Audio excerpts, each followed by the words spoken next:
The time of singing has come. I want to begin with a poem that is also part of this painting. So if you're a visual person and you want to look at the painting, or just close your eyes and listen to the words. What we're talking about in this heart transformation is transparent courtship, and that's the name of this piece. There is one that asks us to remove tired skins, untold burdens, and clothes that hide our true natures. On this earthly walk, we hold on to both worlds and watch love's unseen hand strengthen us, help us discern what is left to learn. Make time with your inner beloved. Be transparent in your courtship. Rest and replenish head, heart, and soul, and then you will go places you are led to go. Give in ways that match your reserves, and honor souls that meet you along the way. Trust and bend in the unfolding treasure your beloved beckons.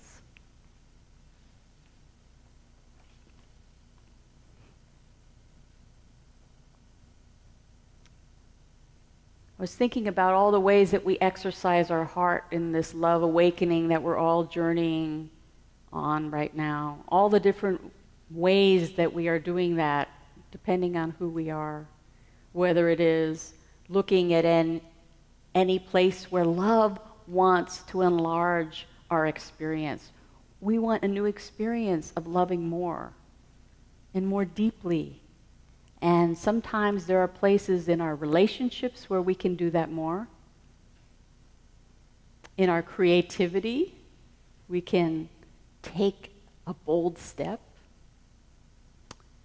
Or just allowing ourselves to be gentle and compassionate with our own hearts as we do it. So to me, there's like 3 areas where maybe love is saying, maybe we need a little more attention here, right now, during this time. Where do we want to give a little more compassion right now?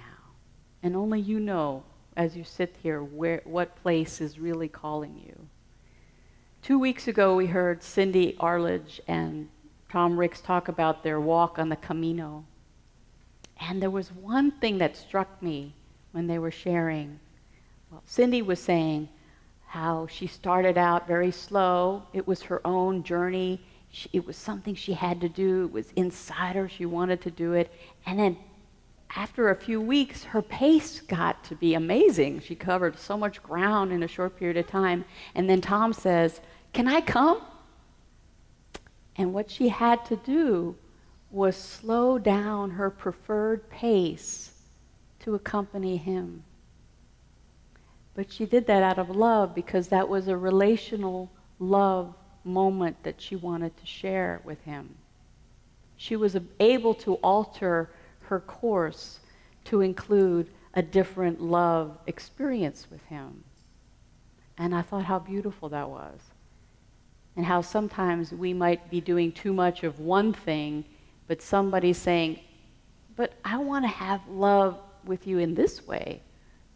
So how do we meet that today? Does that mean maybe you will say, well, maybe I'll slow down my awesome pace and sing and play with this person for a while, because that's worth it to me. And that was a different flavor of love that I think my heart really wants me to have.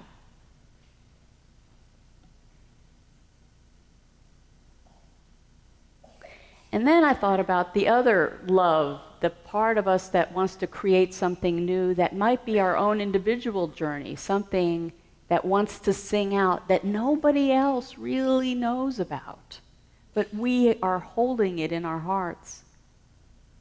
And it might start as an irritation. You know, I have a friend who, she said, I get really cranky when I know I haven't done my art in a while. And that journey is still worth tending to when no one else can see where you're going.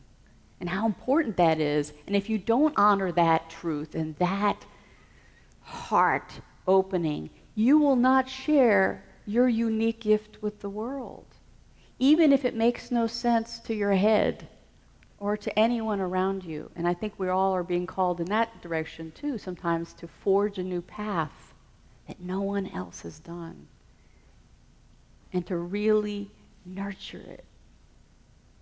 That's so worth it. So let the irritation guide you. What is that really telling you? It's pointing to something inside you that wants attention. It doesn't have to be something that, as you so aptly said, we can't ignore it. We have to embrace it. What is the irritation telling you? Sometimes there's that shadow piece we were talking about. Parts of us maybe from another time, another memory, and it was so tender and too painful to look at one point. But now, guess what? It's all coming up to be healed, because we are meant to get closer to our hearts. And we can't walk away from it. It's like the path keeps narrowing, and we have to meet those parts of ourselves, right? So, and I know that when I slow down, just like Cindy did for Tom, if I slow down in the moment and I say, what tenderness can I give myself now? Or what is worth looking at that's hard? Or what's worth allowing my feelings to express themselves? What's behind it is usually a part of me that just wants to be loved in such a tender way. Just wants to be acknowledged and embraced.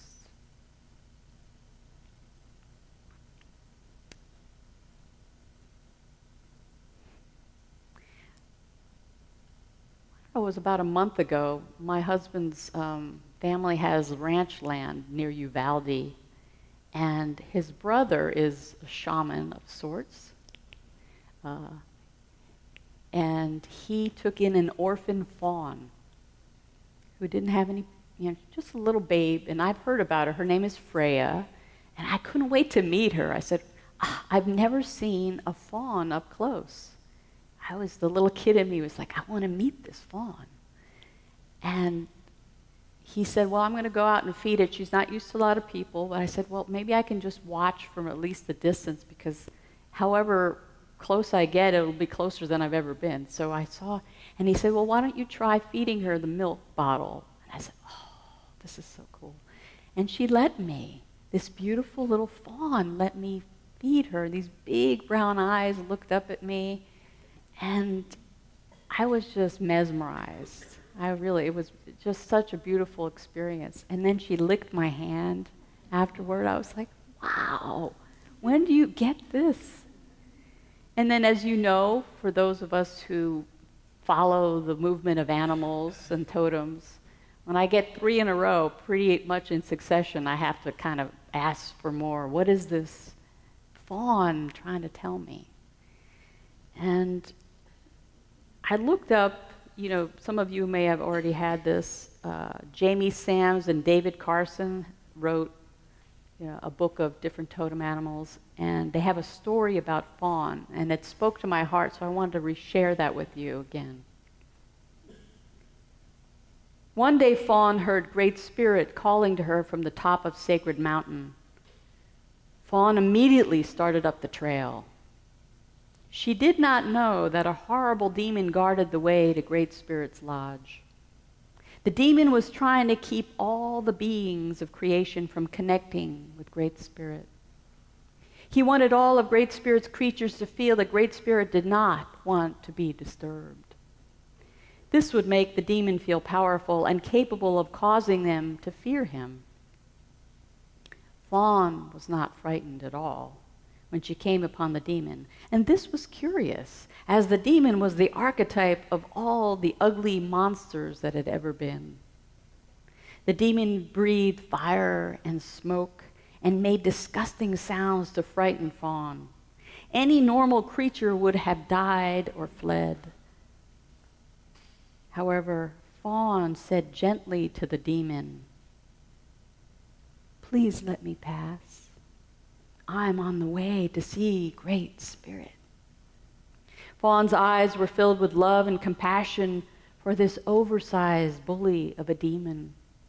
The demon was astounded by Fawn's lack of fear. No matter how he tried, he could not frighten Fawn because her love had penetrated his hardened, ugly heart. Much to Demon's dismay, his rock-hard heart began to melt and his body shrank to the size of a walnut. Fawn's persistent love and gentleness had caused the meltdown of the demon. Due to this gentleness and caring that Fawn embodied, the pathway is now clear for all of Great Spirit's children to reach Sacred Mountain. Gentleness and safety for those who are seeking peace.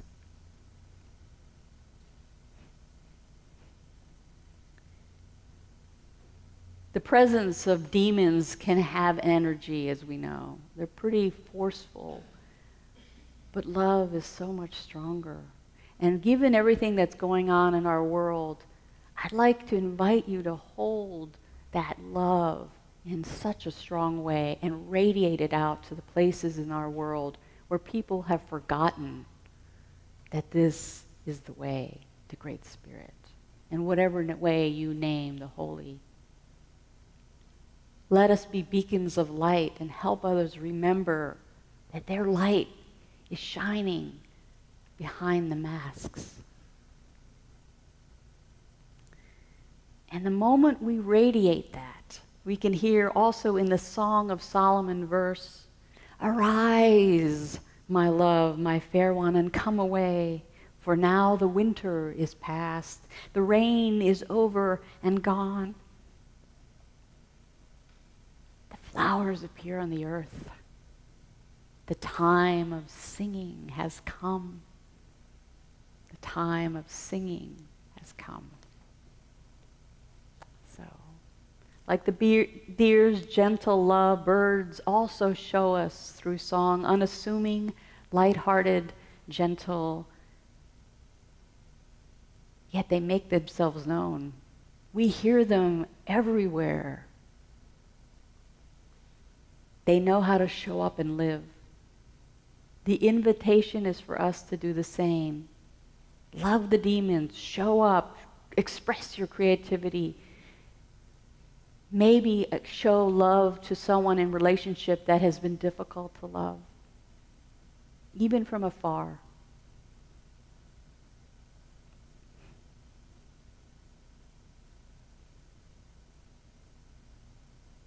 The time of singing has come.